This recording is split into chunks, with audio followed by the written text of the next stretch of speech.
Saat ini kita berada di makam atau pesarian dari Raden Mertohadinegoro yang merupakan Bupati Ponorogo pertama Kota Tengah, ya, atau sekarang kota sekarang yang dijadikan pusat pemerintahan. Makam berada di Desa Tajuk, ya bro.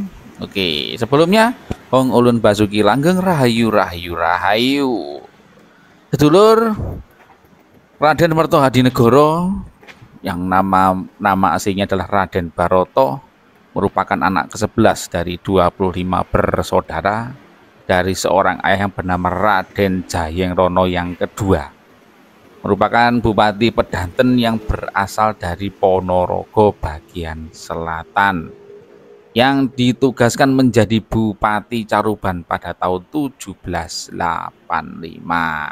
Nah, Raden Baroto ini masa mudanya belajar mengelola tata kepemerintahan langsung dari ayahandanya. Lalu setelah ayahandanya wafat pada tahun 1805, Raden Baroto lah yang menggantikan kedudukan ayahnya sebagai Bupati Caruban. Nah, lalu Raden Baroto ini menikah dengan putri Raden Surodiningrat, Bupati Ponorogo Kuto Timur, atau yang sekarang disebut Kota Lama atau Pasar Pon, yang merupakan keturunan dari Raden Bathara Katong juga. Nah, pada tahun 1837, Raden Surodiningrat II, Bupati Kuto Timur yang sekarang Pasar Pon atau Kota Lama, tepatnya mertua dari Raden Mertohadinegoro ini, meninggal dunia. Lalu untuk mengisi kekosongan pemerintahan, pemerintah Belanda kemudian menarik Raden Baroto dari Bupati Caruban untuk menjadi Bupati Ponorogo. Alasannya karena Raden Baroto ini masih memiliki trah Katongan dan Jayeng Rono, merupakan orang-orang yang berjasa ketika membabat Ponorogo. Lalu Raden Baroto di Ponorogo lebih dikenal dengan sebutan Raden Mertohadinegoro. Lalu Raden Mertohadinegoro inilah founding father-nya Ponorogo yang memindahkan pusat pemerintahan dari Kota Timur menuju Kuto Tengah yang sekarang ini menjadi pusat pemerintahan. Perpindahan pada tahun 1837 dengan sengkalan Wiku Tri Anggesti Tunggal sebagai seorang bupati baru di lokasi baru, maka ia membangun berbagai fasilitas pemerintahan. Pusat pemerintahan ada di Kelurahan Mangkujayan, karena alasannya jalur perdagangan antar wilayah yang meliputi Pacitan, Wonogiri, Trenggalek. Lalu Mertohadinegoro inilah yang membuat jalur lingkar, yaitu Jalan Diponegoro, Urip Sumoharjo, Ahmad Dahlan, Sultan Agung, Basuki Rahmat, Jalan Ahyani, Alun-Alun, dan Jalan Gatot Subroto.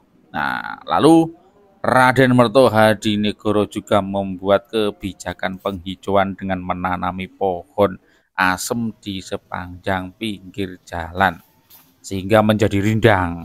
Nah, dan pada setiap perempatan jalan terdapat gardu pengamanan atau disebut gerdon.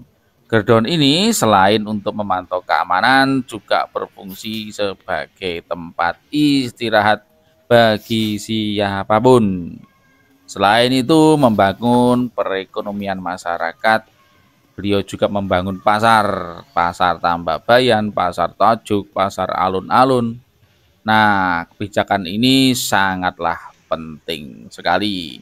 Selain itu, Raden Mertohadinegoro juga membangun Masjid Agung Kauman pada tahun 1843, komplek rumah dinas bupati, terus Pringgitan, Paseban, terus Masjid Suranatan. Ya, sekarang tepatnya di selatan Gedung Sasana Praja. Terus kantor asisten residen, sekarang SMP 1 Ponorogo. rumah jaksa, sekarang digunakan oleh Bank BNI. Lalu rumah tahanan negara yang sekarang juga lokasinya masih sama di depan Bank BNI. Terus juga membangun rumah sakit yang lokasinya di Jalan Bathara Katong, tepatnya di kantor Pembate. Namun tidak lama dipindah ke Dusun Jaraan Banyudono. Nah, Raden Merto Hadinegoro ini menjabat Bupati Ponorogo kurang lebih selama 17 tahun antara 1837 sampai dengan 1854. Maka Bupati Raden Merto Hadinegoro itu disematkan dan terkenal dengan sebutan Founding Father Kota Baru. Nah, beliau meninggal pada hari Selasa Pon tanggal 10 Agustus 1854, dimakamkan di pemakaman Desa Tajuk Siman. Berkat jasa dan pengorbanan selama menjadi bupati, maka Desa Tajuk dijadikan desa perdikan. Oke, sekian dulur sejarah dari Bupati Merto Hadinegoro, Bupati pertama Kuto Tengah atau yang sekarang ini di tempat pemerintahan. Sekian dari saya, matur suwun. Hong ulun Basuki Langgeng rahayu. Jumpa lagi di video-video selanjutnya.